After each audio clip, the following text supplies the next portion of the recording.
अस्सलाम वालेकुम गाइस, कैसे हैं आप? मैं आपका ग्रामर वाला टीचर एक दफ़ा फिर से आपके साथ हाज़िर हूँ। हमारा आज का टॉपिक ग्रामर का सबसे इम्पोर्टेंट टॉपिक है। Today we are going to discuss tenses. What are tenses in English grammar? तो गाइस, सबसे पहले तो मैं आपको बताता चलूँ कि टेंस सबसे इम्पोर्टेंट टॉपिक क्यों है कि इन्हीं के ज़रिए ही हम बात को सही तरह से कम्युनिकेट कर सकते हैं। तो आए आज हम पढ़ते हैं टेंसेस का इंट्रोडक्शन। आज हम इंट्रोडक्शन पढ़ेंगे। जो टेंसेस हैं हमारे, जैसे कि जो 12 टेंसेस होते हैं, वो हम इससे अगले वीडियो में शुरू करेंगे। आज इसका जनरल इंट्रोडक्शन होगा और ये बहुत इम्पोर्टेंट टॉपिक है। अगर आपको इंट्रोडक्शन समझ में आ जाता है तो आपको टेंसेस आधे से ज़्यादा आपको यहीं पे समझ आ जाएंगे। तो सबसे पहले तो हम ज़िक्र करते हैं टाइम। टाइम क्या है? टेंसेस टाइम से ही रिलेटेड है। टाइम को हमने 3 हिस्सों में उसको डिवाइड किया हुआ है। एक टाइम वो है जो गुज़र चुका है, जिसमें events already happened before present time, वो है पास्ट। एक है प्रेजेंट, जिसमें हम जी रहे हैं, यानी इसमें जो इवेंट्स अब हो रहे हैं, होते हैं, वो प्रेजेंट में है। और जो इवेंट्स हमने प्लान कर रखे हैं जो अभी नहीं हुए, वो फ्यूचर में होते हैं। तो tense is a verb based method to express time when an event or state existed when someone did something. Tense क्या है? वर्ब बेस्ड, यानी वर्ब की फॉर्म पे बेस करता है। ये एक ऐसा तरीका है जो टाइम को ज़ाहिर करता है, जो कि हमें बताता है कोई इवेंट, कोई एक्शन, कोई स्टेट, कोई हालत किस वक्त मौजूद थी, ज़माने के हिसाब से, वक्त के हिसाब से कब मौजूद थी, कब किसने क्या किया। It is a grammatical expression of time. ये वक्त का इजहार है ग्रामर के ज़रिए।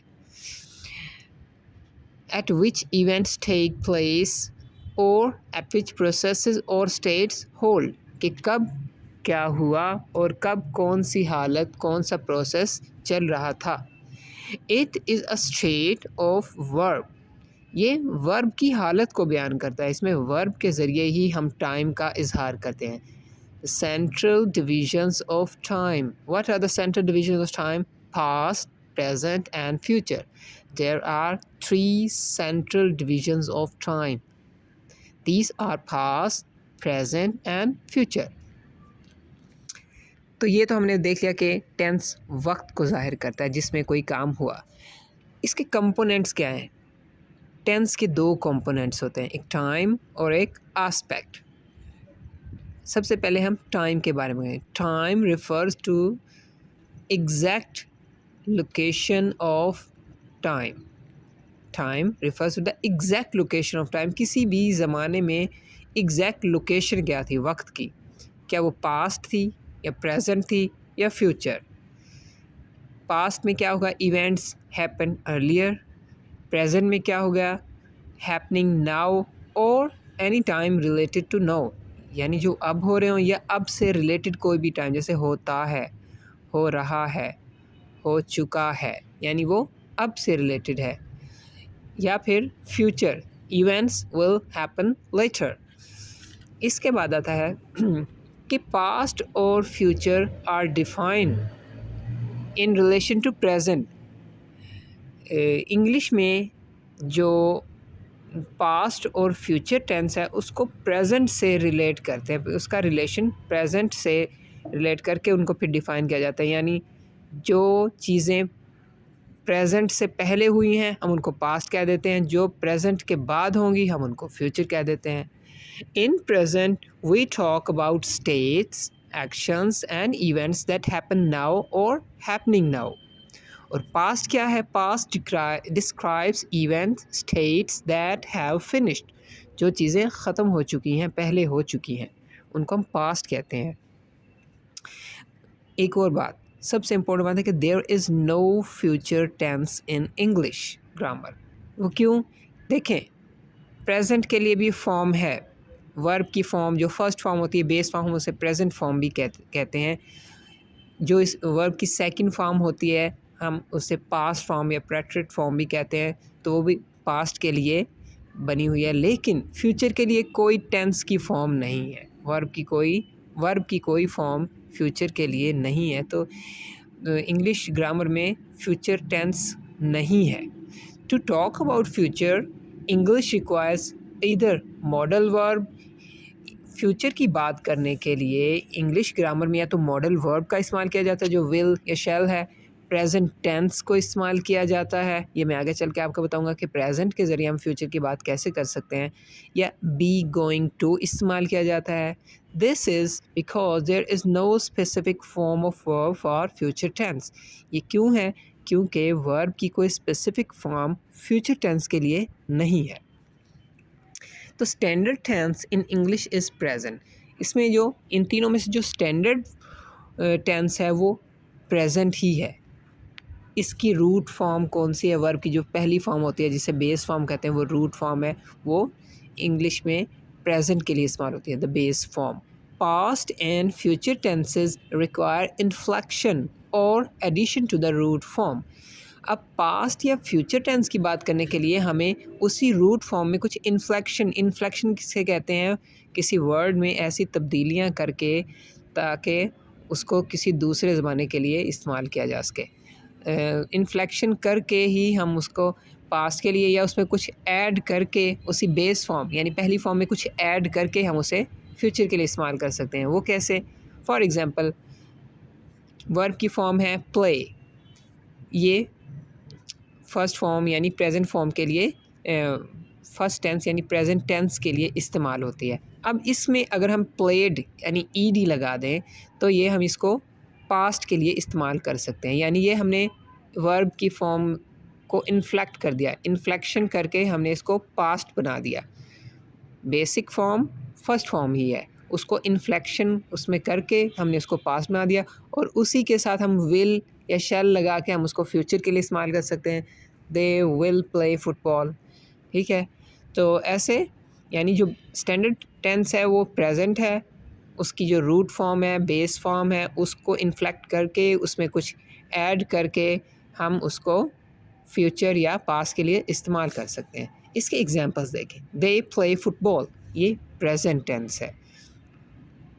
दे प्लेड फुटबॉल, वो फुटबॉल खेले। इसमें प्लेड हमने प्ले के साथ ईडी लगा के उसको इन्फ्लेक्ट कर दिया, तो ये हमने पास्ट की बात की है, पास्ट का जिक्र किया है।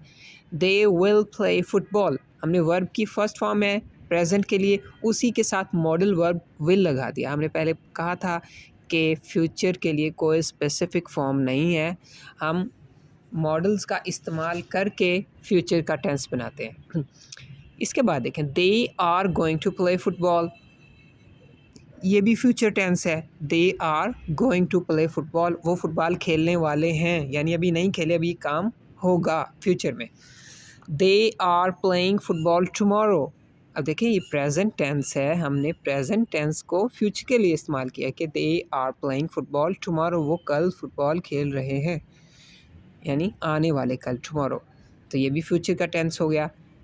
दे होप टू प्ले फुटबॉल, उनका फुटबॉल खेलने का इरादा है, अभी वो नहीं खेले हैं, वो बाद में खेलेंगे, तो ये भी फ्यूचर टेंस है। यानी फ्यूचर को हम कई तरह से ज़ाहिर कर सकते हैं। इसके बाद आता है वर्ब टेंसेस, यानी वर्ब की जो फॉर्म्स हैं हम उनको चेंज करके वक्त का इजहार कर सकते हैं। Changes to verbs to show when an action took place and how long it occurred, और कब तक वो वाक़ होता रहा। Verb forms are used to signal the time when an action or event occurs.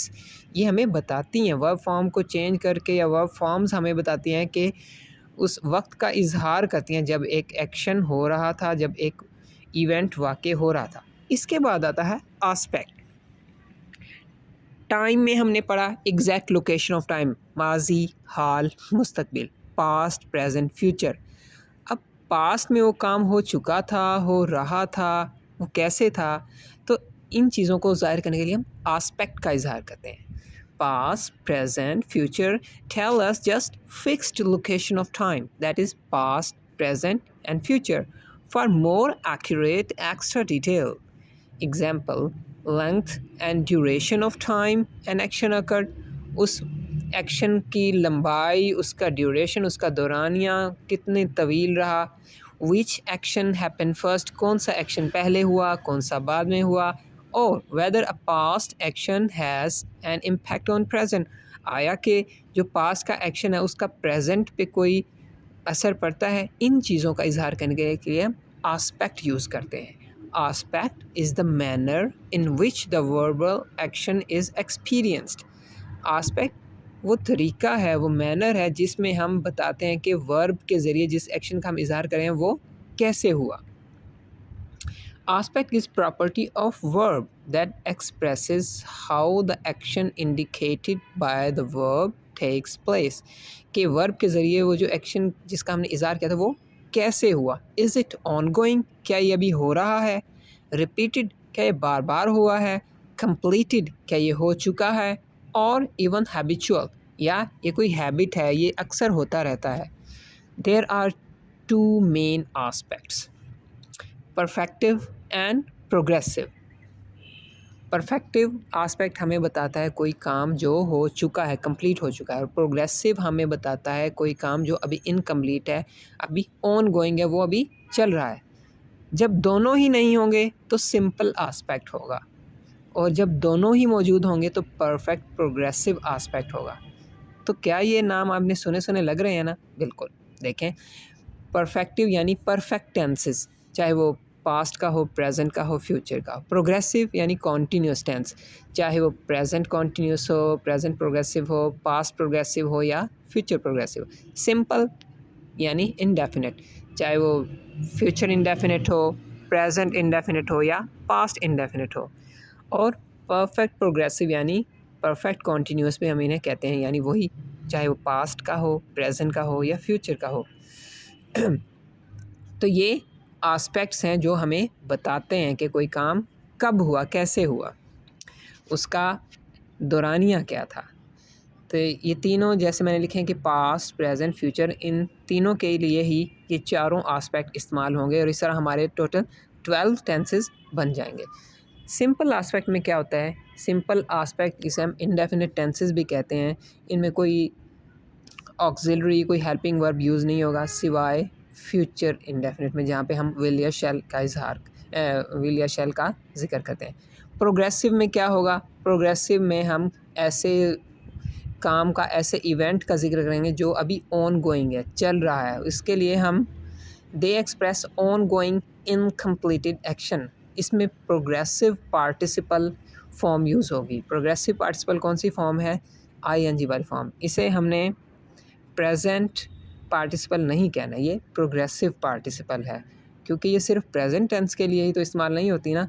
ING वाला टेंस तो past का भी होता है, फ्यूचर का भी होता है, तो इसे हम प्रेजेंट पार्टिसिपल नहीं, इसे हम प्रोग्रेसिव पार्टिसिपल कहेंगे। तो इसमें प्रोग्रेसिव पार्टिसिपल यूज़ होते हैं, उनके साथ verb, helping verb to be यानी is, am, are, was were, will be, shall be use होंगे। इसके बाद आ गया perfective aspect. Perfective aspect use in perfect tenses, it shows completed action, इसे हम ऑरिस्टिक आस्पेक्ट भी कहते हैं। ये कैसे होता है कि परफेक्टिव, इसमें परफेक्टिव पार्टिसिपल, जिसे हम पहले हमें पढ़ाया जाता था कि उसे पास्ट पार्टिसिपल कहते हैं, उसे पास्ट पार्टिसिपल नहीं कहते, क्योंकि परफेक्ट टेंसेस सिर्फ पास्ट में ही नहीं होते, फ्यूचर और प्रेजेंट में भी होते हैं। तो इसलिए मॉडर्न ग्रामेरियन इसे परफेक्टिव पार्टिसिपल कहते हैं। तो हमें परफेक्टिव पार्टिसिपल के साथ कौन सा हेल्पिंग वर्ब यूज़ करते हैं? हैज़, हैव, हैड यूज़ करते हैं। इसके बाद आ गया परफेक्ट प्रोग्रेसिव आस्पेक्ट। ये कब यूज़ होता है? Use to show an action that is continuous but will be completed at a later stage. तो एक ऐसा एक्शन जो कंटिन्यू है लेकिन बाद में एक वक्त आएगा जब वो कंप्लीट हो जाएगा। इसमें क्या होता है? इसमें हम हैज़, हैव, हैड, इसके साथ बीन और प्रोग्रेसिव पार्टिसिपल यूज़ करते हैं। तो ये हमारा टेंसेस का एक जनरल इंट्रोडक्शन था। यहीं से आपको काफ़ी हद तक अंदाज़ा हो गया होगा कि टेंसेस क्या है, आस्पेक्ट क्या है, आस्पेक्ट किस चीज़ को ज़ाहिर करते हैं और टेंस, टाइम किस चीज़ को ज़ाहिर करता है। तो हमारा अगला टॉपिक बाकायदा टेंसेस का होगा, जिसमें हम पहले सिंपल आस्पेक्ट यानी सारे इंडेफिनिट टेंसेस करेंगे, उसके बाद हम सारे प्रोग्रेसिव टेंसेस करेंगे, फिर हम परफेक्ट टेंसेस और आखिर में हम परफेक्ट कॉन्टीन्यूस या परफेक्ट प्रोग्रेसिव टेंसेस करेंगे।